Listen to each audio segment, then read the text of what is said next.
बिस्मिल्लाहिर्रहमानिर्रहीम। अस्सलाम वालेकुम। उम्मीद है कि आप सब खैरियत से होंगे। आपकी खिदमत में हाज़िर हूँ एक और वीडियो के साथ।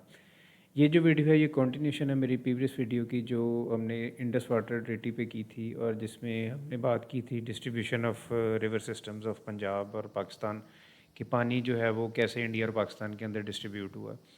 तो ये उसका सेकंड पार्ट है। इसमें हम बात करेंगे एक तो हम रिवर्स की डायग्राम बनाएंगे जो जो पाकिस्तान के अंदर फॉल करते हैं, और सेकेंडली उनके कनेक्शंस देखेंगे कौन सा रिवर कहाँ पे जाके किस रिवर के साथ कनेक्ट हो रहा है, और हम एंड पे बात करेंगे दोआब की। और आपको आपके साथ मैं ट्रिक भी शेयर करूँगा कि कैसे आप इसको ईज़िली याद रख सकते हैं। तो जिन लोगों ने प्रीवियस वीडियो नहीं देखी उसका मैं लिंक डिस्क्रिप्शन में दे दूँगा, काइंडली इसको चेक कर लीजिएगा ताकि आपके लिए ये नेक्स्ट वीडियो का इसको समझना आसान हो जाए। ये वीडियो काफ़ी इंपॉर्टेंट है। उसकी रीज़न ये है कि अगर आप ये मैप आप इजीली याद कर लेते हैं और आप इसको 4-5 दफ़ा ड्रॉ करते हैं, इसकी प्रैक्टिस करते हैं, तो इससे जो नेक्स्ट पार्ट है जिसमें हम डैम्स और बैराजेस डिस्कस करेंगे वो आपके लिए याद करना बड़ा इजी हो जाएगा। और सेकेंडली फिर आपको दोआब वगैरह के जो रिलेटेड क्वेश्चन आते हैं कि कौन सा रीजन क्या कहलाता है, वो भी आपके लिए काफ़ी आसान हो जाएगा याद करना। तो आपकी तवज्जो दरकार होगी। चलते हैं अपनी वीडियो की तरफ।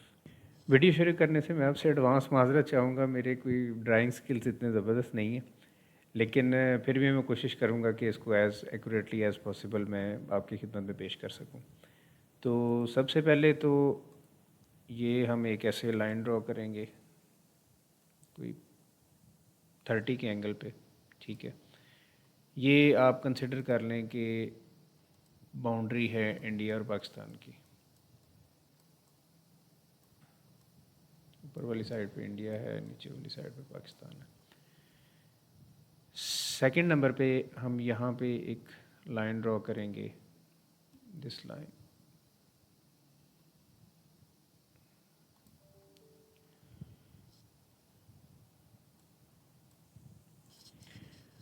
इसको यहाँ से थोड़ा सा एक्सपेंड कर देंगे, ये ऐसे।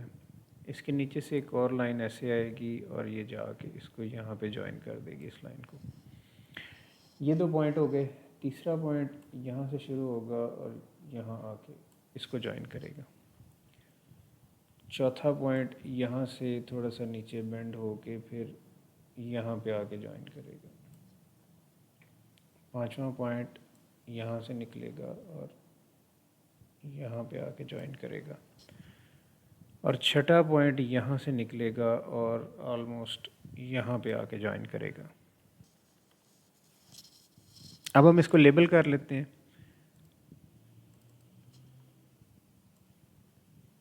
सतलुज, रावी, चिनाब, झेलम,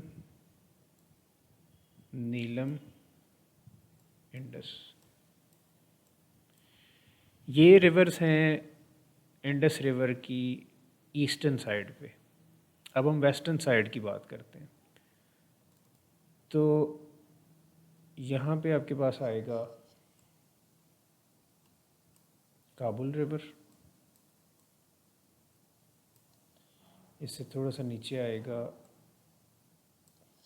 कुरम रिवर, के से डिनोट कर रहा हूँ, और इससे थोड़ा सा नीचे आएगा आपके पास गोमल रिवर। ये मेजर रिवर्स हैं वेस्टर्न साइड के। अब हम थोड़े से जो छोटे छोटे रिवर्स हैं इस जगह पे उनको डिस्कस कर लेते हैं। तो यहाँ पे आएगा हारो रिवर, उससे थोड़ा सा नीचे आएगा सोन रिवर। सोहान भी कहते हैं, सोन भी कहते हैं, जो नाम आपको बेहतर लगे या जो आपसे पूछा जाए उसके हिसाब से आंसर कर लें।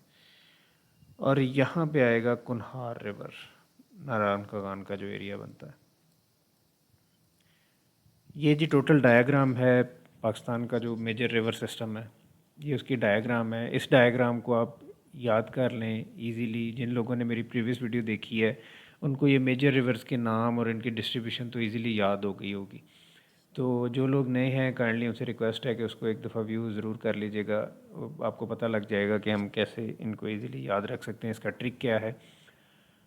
अब हम चलते हैं दोआब की तरफ के इनके जो सेंट्रल एरियाज़ हैं उनको हम दोआब क्यों कहते हैं और उनके क्या क्या नाम है और हमको कैसे इजीली याद रख सकते हैं।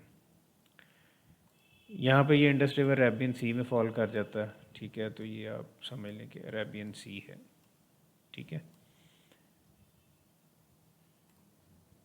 ये जो एक छोटा सा एरिया है, ये जो आप एरिया देख रहे हैं, दिस वन, इसको पंजनद कहा जाता है, पंजनद रिवर।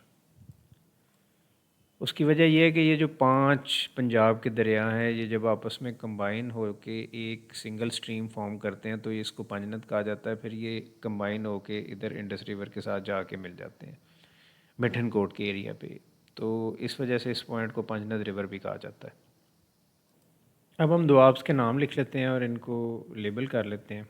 तो सबसे पहले आते हैं जो रावी और सतलुज के दरमियान का जो एरिया है, इसको कहा जाता है बारी। बारी, बारी दोआब, ठीक है। उसके बाद रावी और जो चनाब के सेंटर का एरिया है, इसको कहा जाता है रचना दोआब।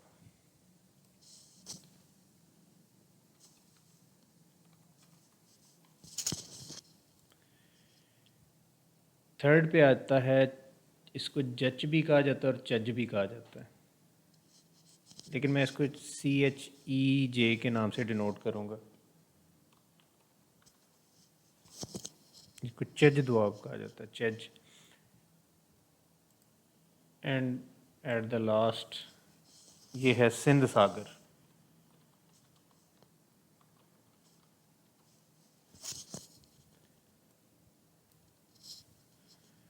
ये हमारे जो दोआब हैं वो लेबल हो गए। दोआब का मतलब ये होता है कि जो दो दरियाओं के दरमियान वाला जो एरिया होता है, उनको दोआब कहा जाता है। अच्छा, इसको याद करने का बड़ा इजी और बहुत ही आसान सा तरीका है कि ये जितने भी नाम हैं ना, बेसिकली ये दोनों जो इसके आउटलाइंग रिवर्स हैं उनको मिला के बने हुए हैं। तो जैसे ये सिंध सागर है, तो ये डेफिनेटली सिंध के साथ का जो एरिया है वो सिंध सागर होगा, ठीक है। चज अगर आप ये नाम में देखें तो इसके अंदर आपको डिफ्रेंशिएशन नज़र आएगी दो चीज़ों की। ये एक EG है और ये एक CH है। CH stands for Chenab and EG for Jhelum, ठीक है। तो ये अब चनाब और जेलम का जो कॉम्बिनेशन है ये चज बन सकता है। चनाब और जेलम के दरमियान का जो एरिया ये चज दोआब है, तो इसको आप इस तरह याद रख सकते हैं। सेकंड नंबर पे आ जाएं तो ये देखें जी, रचना, यानी कि रावी और चनाब। रचना, इसमें रावी की भी अल्फ़ाबेट्स शामिल हैं और चनाब के भी अल्फ़ाबेट्स शामिल हैं। थर्ड नंबर पे कंफ्यूज ना हो, बारी जो है वो भी दो रिवर्स के नाम पे डिवाइड हुआ हुआ है, BA और RI। तो समझ लें आपके रावी है। BA आप ब्यास को कंसिडर कर सकते हैं। जो ब्यास रिवर है जो कि सतलुज से यहाँ पे कंबाइन हो जाता है इंडिया में, पहले ही यहाँ पे ब्यास कंबाइन हो जाता है। तो इंडिया वाली साइड से इसको ज़्यादातर सतलुज रिवर को ब्यास रिवर ही डिनोट किया जाता है। तो इसलिए इस जो एरिया का नाम है वो बारी रखा गया। लेकिन इसमें आप कंफ्यूज ना हो, रिवर रावी और जो ब्यास का कॉम्बिनेशन है वो बारी कहलाता है। इसमें आप समटाइम को बार का नाम भी सुनेंगे। जो बार होता है, जैसे संदल बार है या गोंदल बार है या जंगल बार है। एक बार बेसिकली वो एरिया है कि जो दो दरियाओं के दरमियान जो है वो जंगल का एरिया आता है। जैसे आपको गोंदल बार यहाँ पे मिलेगा। लेकिन ये एक अलग टॉपिक है, इसको फिर किसी दिन पे रखेंगे, वीडियो काफ़ी लंबी हो जाएगी। अपना बहुत ज़रा ख्याल रखिएगा, मुझे दुआओं में याद रखिएगा। अल्लाह हाफ़िज़।